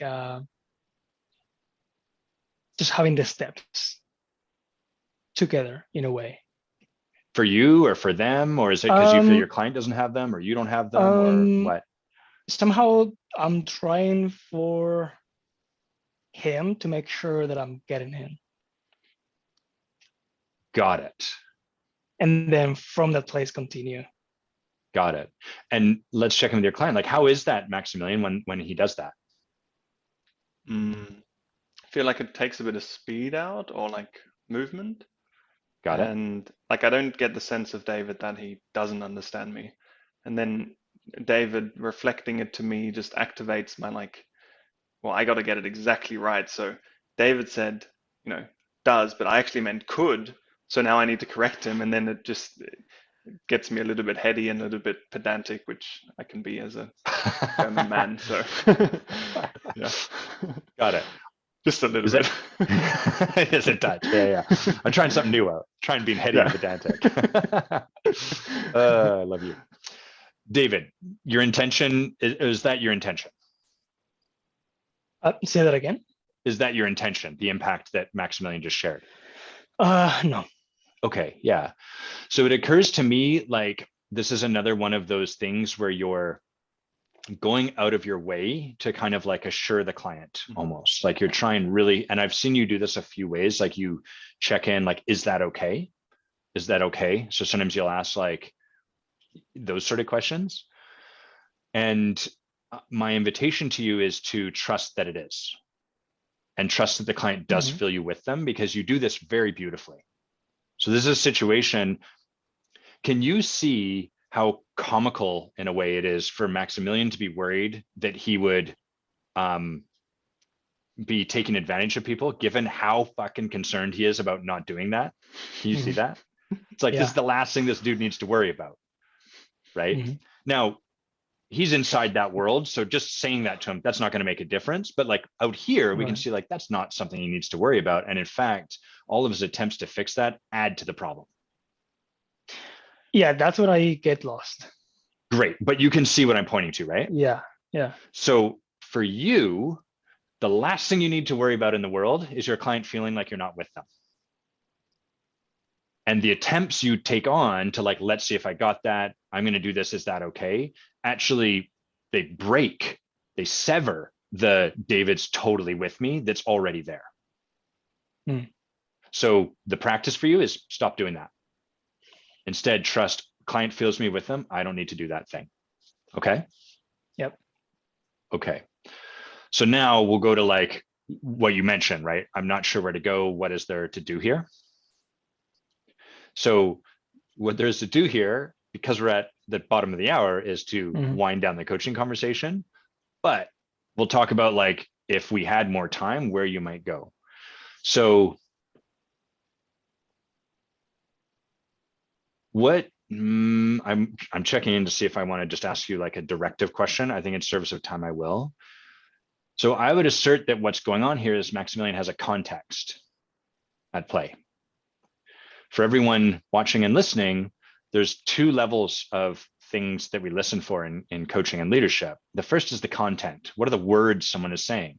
My boss always fires me. My husband always abuses me. My girlfriend always chews me out and nags at me. That's the content. And the content may change day by day. Today, she said this. Tomorrow, she said that. He did this, whatever it happens to be. The context is the kind of like underlying story or belief or whatever out of which that content arises. So if it's like my wife always nags me, then that's the context. The context is my wife doesn't trust me. And then every day I have a different manifestation of that underlying context. She told me to close the fridge and I was already about to close it. She told me to thank people for their hospitality and I was about to do that. Same context underneath. So David, are you present to like a context for Maximilian here? Yeah, I don't want to be heartless. Yeah. So the way that's kind of like part of it, the way I'm hearing it is like there's a kind of right way to connect with people. And there's like this story about not connecting with people the right way, for which you should feel guilty, and that creates X, Y, and Z and all of that sort of stuff. So if we had more time, the thing to do would be to explore that context with them. Here's a little bit of a flag for how you can, maybe this is a time when what we would do in this conversation is explore context. For Maximilian, connecting with people brings this load of guilt unless he threads the needle and does it the right way, correct? Is that the case for, what's that, Maximilian? No, that's not true. Not at all. No, the needle's quite large. 3 centimeters wide. Lots of possibilities. Yeah. Is that the case for everyone else in the world? No. Not like, at least for me as an example, not the case. And so that tells us, so there's some belief at play here. Must be, because for some people, that's just not the way it is. Yet for Maximilian, this is absolute truth. So anytime we're presented with something where for one person it's X, whereas for the other person it's not, we're kind of like, there's probably a set of beliefs that are making things occur this way. Do you remember the 3 components to a context? Me? Yeah. Beliefs, action, and the world. that creates. Beautifully. Yeah, you got this.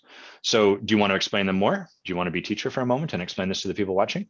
Sure. So Cool. beliefs are beliefs, and we cannot escape them. And we have a ton of them for everything. And is the stories that we have about anything, ourselves and others in the world, or what it means to connect. Like we have stories that we make up. Mm-hmm. And then from those set of stories, we take action that are going to be a reflection of the stuff that we hold to be true. Yes. And then from the actions, it creates a world, and the world is going to reinforce why what we hold to be true is truth, absolutely, and not a belief. Nice. Gold stars, man. So what's a belief? One belief that we can hear Maximilian has. There is a right way to connect. Right. Let me give you a belief so that we can draw out the action we've heard him share. That's a great one. That's Right. totally right. It's just I've got a particular example I think might be helpful for us and Maximilian to hear. So one is that there's lots of people that just connect purely with the intention of getting something from someone, right? What is an action Maximilian has shared with us that he does as a result of that belief? You got me there. I don't know. Let's check with him. Maximilian, yeah, Maximilian, your instincts are right on, David. So what's something you do as a result of that belief, Maximilian? Mm-hmm. So one thing is not connect. Okay, yeah. It's an easy one. Yeah, and when you do connect, what's another thing? Really, well, actually, not have the intention to want something from them. Great, yeah. Can you think of a third one? I try my best to like make transparent that I might want something, but that I'm not here to push it, and then I do all the story to make sure that I manage the space. That's so great. And then and for everyone listening, I'm not coaching right now, I'm being directive. So I'm leading, I'm doing some training, I'm walking us through something. The other one I heard, Maximilian, is you sit down and you make a point of letting them know you are not like those other people. True? Mm-hmm. Yeah, luckily not so much anymore, but that's still there, yeah. Right, okay, great. So we start with this belief that people are going to think I'm like those other heartless people that are just trying to get something from them. We have an action you take, which is, don't worry, I'm not like those weirdos that are blah, blah, blah, blah. And then what gets created as a result of that? So actually like friends, like I have connections ongoing that are just kind of friend connections, and I don't really pursue it further. Then I just reach out to less people. That's just a reality of that, because I don't want to, it's exhausting.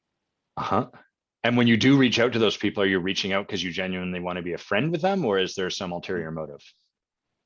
I think in a lot of ways it's because I'd like to create some clients. Got it. It does feel like there's an ulterior motive. Right. And which what I'm belief aware do you I'm see like, that might reinforce? Yeah, the first belief that I would only reach out to people if I'm wanting something from them, which is what I'm doing, which I don't want, and then Nice, fantastic. So we can see the beauty of right? Like, fuck, come on, try in here. So we can see the beauty of this, our beliefs that we start with, which are the last things that Maximilian needs to be concerned about. But this is the way our fear works. It grabs a hold of us and is like, you need to worry about this. Inform our actions. Our actions create a particular experience and shape, if you like, in the world around us. And that shape reinforces our beliefs, which then next time that fear shows up makes it even more compelling and continues a cycle. You can see that, Maximilian, yes? Yeah. Great. And David, can you see how this might be a place to explore with Maximilian if you had more time or in a future conversation? Yeah. Yeah.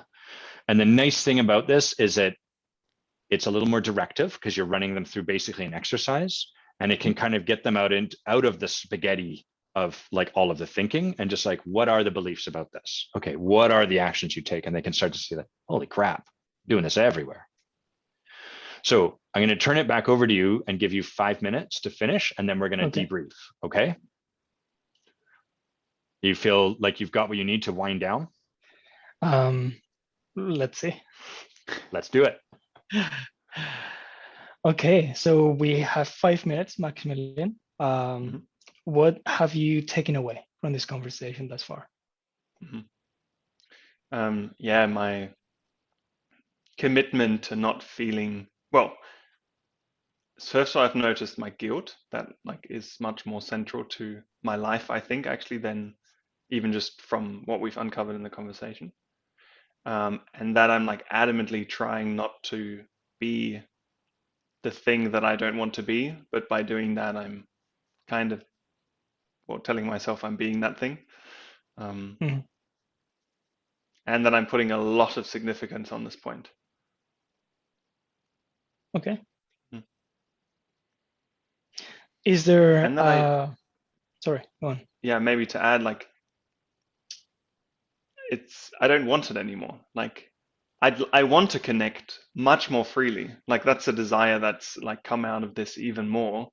Because I've had now like a bunch of experiences where that is the case, and they're like fueling this kind of movement a bit more, which was different a year ago, I would say. It was still a lot more confusing. I couldn't really laugh about and all that. So yeah, just my desire for that is growing, and that's kind of new. Well, not new, but it's reminded me here this conversation. Okay, so that's what you got from the conversation. How do you feel that you want to wind down in the 3 minutes that we have? Yeah, maybe think about, I don't know how to, now I'm kind of worried about getting much to my head, but like doing something with this, like keeping that up going forward. And actually, yeah, just saying it, I'm like, oh, I think I know what it is, which is just trust and connect and yeah, just give it a shot. Like, is but there not any from like like a practice or declaration that you want to make from that? no. But that's coming from my fear of like, I don't want to try because then, because yeah, and it came up once or twice with reflections when Adam was also speaking, like, yeah, okay, you guys get that about me, but I also get about me that if I think I don't have that, then that's going to happen. And that's a slippery slope because then I'm getting like oblivious to the possibility that I could do that and then it'll happen. So that's still like a loop in me where I'm like, where I can't fully trust, I guess. Okay. So I have a practice and then I'd love to acknowledge you. Will you be willing to take on a practice? Can I answer after you've given it to me? Sure. I noticed that kind of the context is like having an ulterior motive is wrong and it shouldn't be, but you have it. And the practice is noticing when that's the case and how you're making that wrong, but it shouldn't be the case. But that somehow that means you are heartless or the meaning that you attach to that. And simply be with the fact that you do have, when you do have an ulterior motive.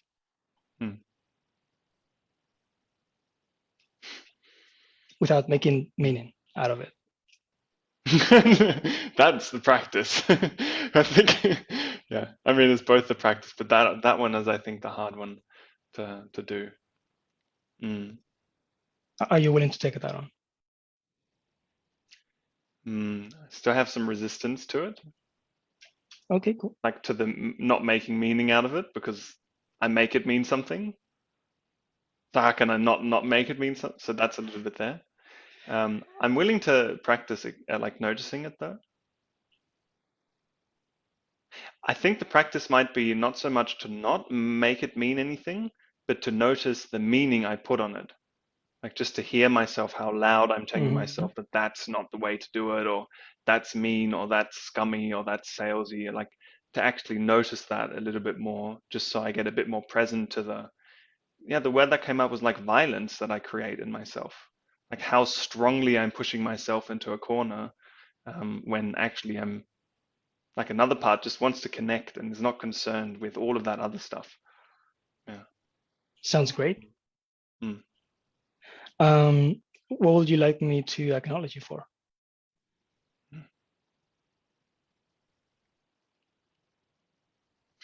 I think my heart. Yeah.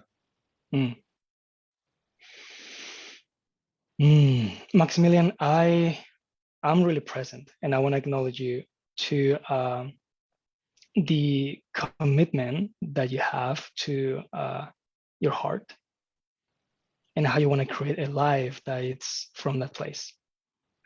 And I want to acknowledge you from, the courage just to being a guest to this adventure and this conversation, the three of us.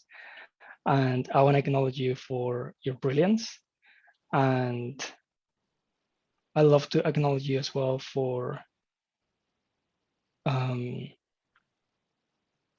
the commitment that you have to this work.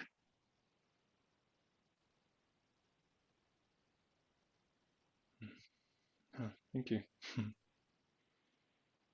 Nice work, both of you. How you guys feeling?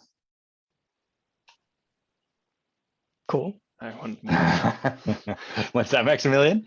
Oh, Once sorry. a week. I want, yeah, like, because at the end of it is like, it's about my self-trust now. Like, oh, cool, this is another piece I want to have a conversation about. So there's some desire to explore more. Yeah. Nice. Great job, David. The Maximilian kind of like, I really love the partnership at the end as you guys were creating practices.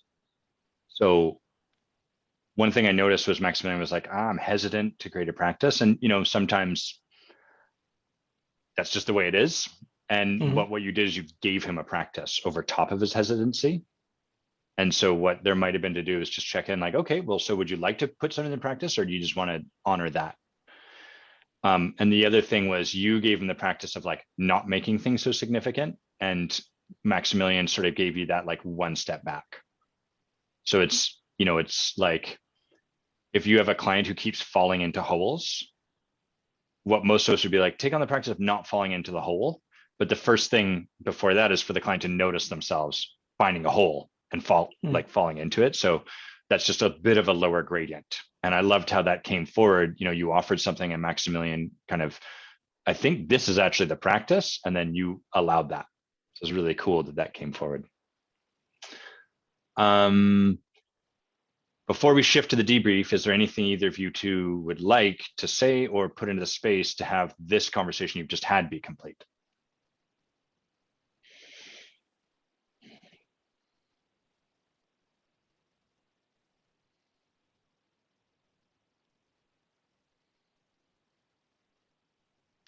Somehow there is. I haven't got it yet, so I'm just gonna like speak and see if it comes out. Cool. Because there was something. Somehow it was. I mean, this may be going into what kind of came up, like the journey of getting coached by David, and then you speaking to things. Put like it was a completely different coaching call somehow, and I think it really helped me. Like it was a specific style that I've never experienced like that before. Yeah, but I think, yeah, so this is going into debrief, so I'll pause it there. But cool. Yeah. Thanks for sharing that.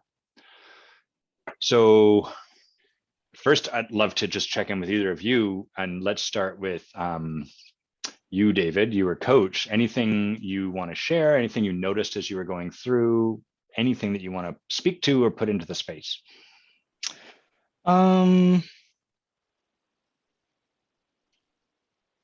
I've noticed the places in which I am not trusting in myself, or I think, put differently, not trusting my client or the space, like in whole, all of us, including myself, as opposed to being like hyper vigilant and like responsible. Yeah.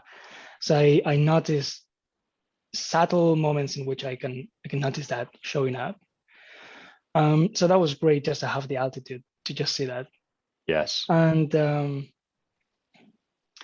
And my experience, I felt really held even by Maximilian's courage, just being a yes to this, and your feedback.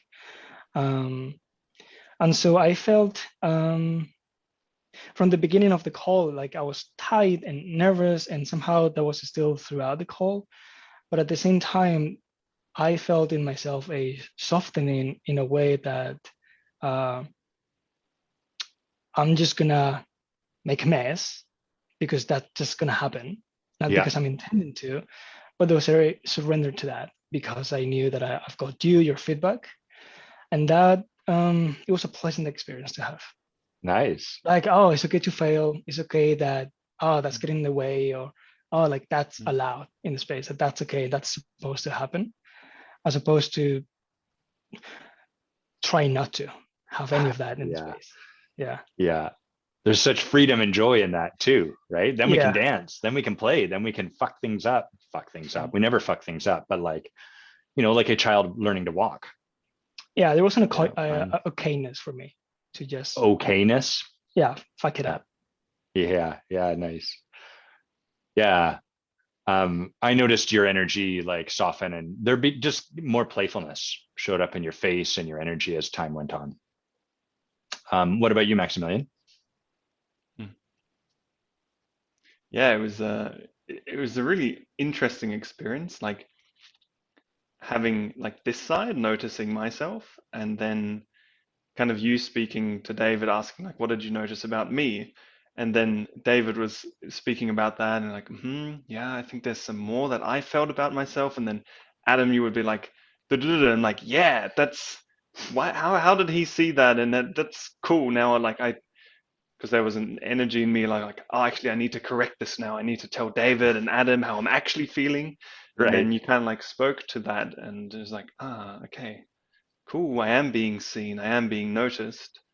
Yeah. Um, and I think like this context is also around like, I really want to be seen for who I am, and I'm like really trying to manage everything. And if someone doesn't get me exactly, then I'm like, I have to try to get it correct. And I could kind of like let go of that the more we were in this space, and kind of the repeated experiences of you, Adam, like speaking about what you saw in me and that really landing. I was like, okay. And that brought some like softness on my side that I could also then allow towards David.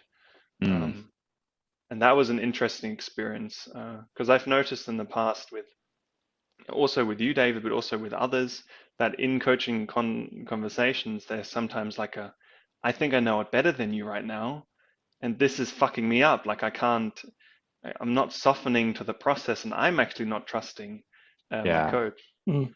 Um, so yeah, that was just an interesting experience to have it so clearly in this space, and to also, I guess, see the impact of me being softer towards you, David, towards my coach who's like leading me. And then, yeah, like Yeah. it crescendoed at the end in the partnership. Like you offered me a practice. I'm like, kind of more like this. And you're like, yeah, cool. And it felt really nice. And that really felt like dancing. Yeah. Hmm.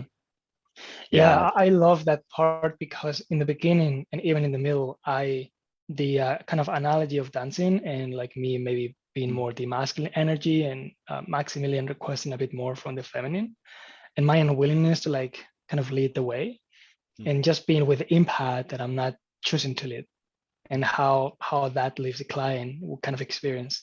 mm, And it then felt cool to kind of like, okay, I'm gonna lead, see how it goes. And it kind of created that playfulness between us, and that like, well, maybe that's not the practice, is this one. And that felt Mhm. really good. Yeah. Thanks for putting words to that, Maximilian, and to you, David. My experience, and thus my belief, garnered from my experience, is that there's nothing as powerful as seeing someone truly and truly being seen. And we think we're doing that all the time, but we're not at all, because we see people through so many layers of our own filters and through so many layers of their own filters. But and we don't see people because we're afraid. If we don't help them see the thing they need to get, they'll never get there. You know, like I can't just acknowledge this person for their integrity because they're totally out of integrity. And so I have to put that in front of them, and like that's our filters, right? But when we really when we do the work to clean ourselves and to be able to see someone through all of that and set our judgments aside, first by noticing how fucking judgmental I, Adam Quiney, am, and setting that over here, then we can really see the person. And once someone is truly seen, there's such freedom available, right? We can soften, we can like, oh, I don't have to hang on to this thing that's not being seen. That's often what happens, right? People like hear half of what we have and we're like, well, I'm going to hold on to this other half. I'm not letting go of it because you haven't seen it yet. As soon as someone really gets it, it's like, oh, such freedom. I can release all of that. So thanks for putting words to that so powerfully. Let's we've got a couple questions, really good questions from Daniel. And I just want to read, like Andrew Mundy shares, Maximilian, it's such a grift. It's such a gift to bring that authenticity and desire for wholeness into the coaching world. I honor you for bringing that. How do I say your partner's name, David? Is it Panambi? Panambi. Panambi. Says, great job, David. She gave you 3 exclamation marks. That's pretty good. Heather Beaton, thanking you guys for your work. And Daniel asks, how do you keep from well, I'll read the fullness of his question. He says, the other side of empathy, maybe even the shadow side, is taking on other people's trauma. How do you establish healthy boundaries while trying to pull people out of their dysfunction? And how do you keep from projecting our own healing perspectives onto those we're trying to heal? So I'd love to give both of you a chance to offer whatever you see, and then I'll provide my answer. David, do you want to go first? Go to a coach and have that conversation. I guess. I think there's both a part of like, as you do the work, you trust more in yourself. So you kind of harness the ability to just distinguish if that's coming from that place. And it doesn't exclude deception or just getting caught up by your own stuff. So there is, for me, a partnership between just going to your coach and have that conversation, and also develop equally to that that capacity to harness and distinguish for yourself, and just trusting that that's the truth for you. Really great. Thanks.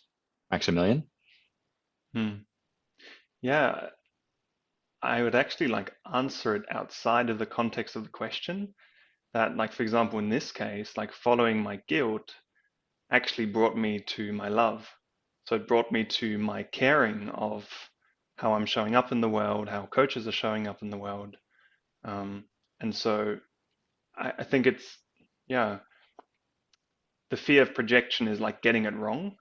But then if we couldn't get it wrong and we followed it and kind of looked into what's behind there, I think more often than not, it's actually really profound that kind of a person has developed that strategy as a response to something they care for and are concerned about, rather than that being something, wrong that we have to heal, that's a pathology or something broken. Yeah. Beautifully. Both of you did such a great job answering that. I don't know how much I have to offer in addition to it. Like David said, my experience is the more I do my own work, the more I learn to trust myself, as opposed to fixing the things I think are broken about me. And the more I learn to trust myself as opposed to fixing the things that are broken about me, the easier it becomes for me to trust other people, as opposed to fixing the things I think are broken about them.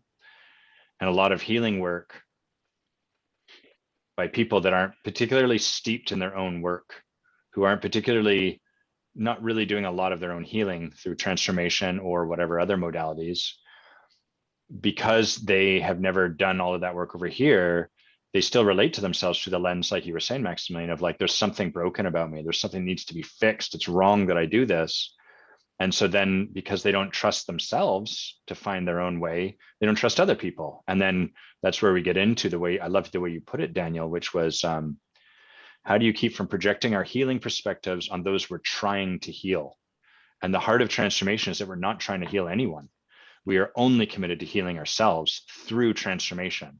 And as we do that, we then start to be able to stand with people as they do that same work, but we never step across that barrier to try to heal them. That would be to miss the point entirely, because the heart of this work is we have everything we need to heal ourselves, and it all happens through a transformation. And that's frustrating at first, as I'm sure David and Maximilian, you have both experienced, because initially we're like, but this person really needs to get out of this problem.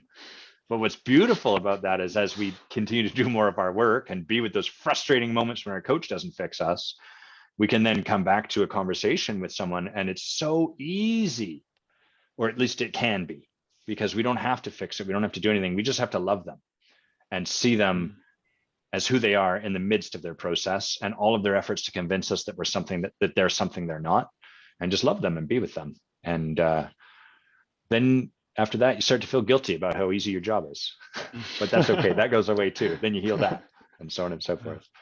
Really, really, really great question, Daniel. David, Maximilian, let's hear from you first, David. So where do people find out more about you? I'm more active on LinkedIn. LinkedIn? Yeah. Great. Are you connecting with people the same way I'm connecting with people on LinkedIn? Probably not, I'm guessing. I don't think. only when I don't get the messages that I was expecting to get. So that's where you post your art. That's where, if people want to find out more Yeah. about you and what you're up to, that's the place to go do it. Mm-hmm. Excellent. Okay, cool. And Maximilian, how about yourself? Yeah, so you can find me on Facebook. And I think maybe Adam, you can post in the chat. I don't have it up here, like our contacts.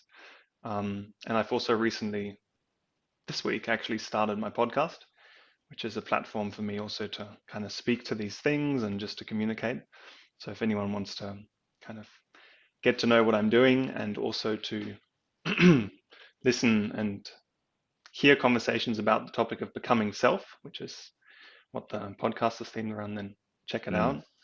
And I want to invite anyone who's interested in meditating every Monday at 6 o'clock in the evening CEST. So that would be around the morning for America. What is CEST? CEST is European? Yeah. So that is 1 hour ahead of England. Is that right? I'm just going to do the conversion. Yeah. So that would be it'd be 9 o'clock our time, 9 o'clock Pacific. Yeah.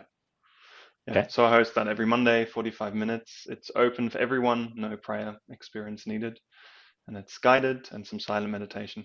And yeah, just to practice and develop that capacity of inner space and being with oneself.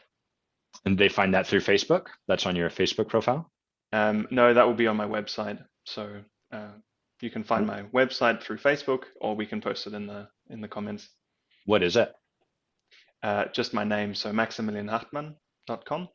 Got it. I will not try to spell that in the moment, but excellent. That gives people an idea. Cool. Let's see what I'll plug here.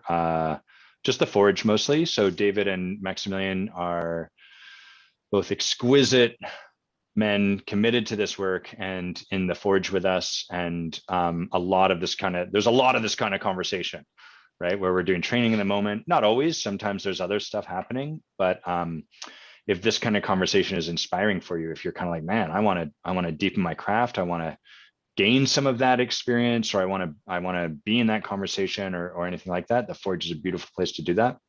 I do have that website handy, so I'm going to put that right here, right now. You can learn more about it there. Are you planning to come back, David? I don't mean to put you on the spot. I can't remember. No, I'm feeling called to working with Bay and Hans. Beautiful. Okay, cool. And what about you, Maximilian? It's my plan. Coming back. Yes.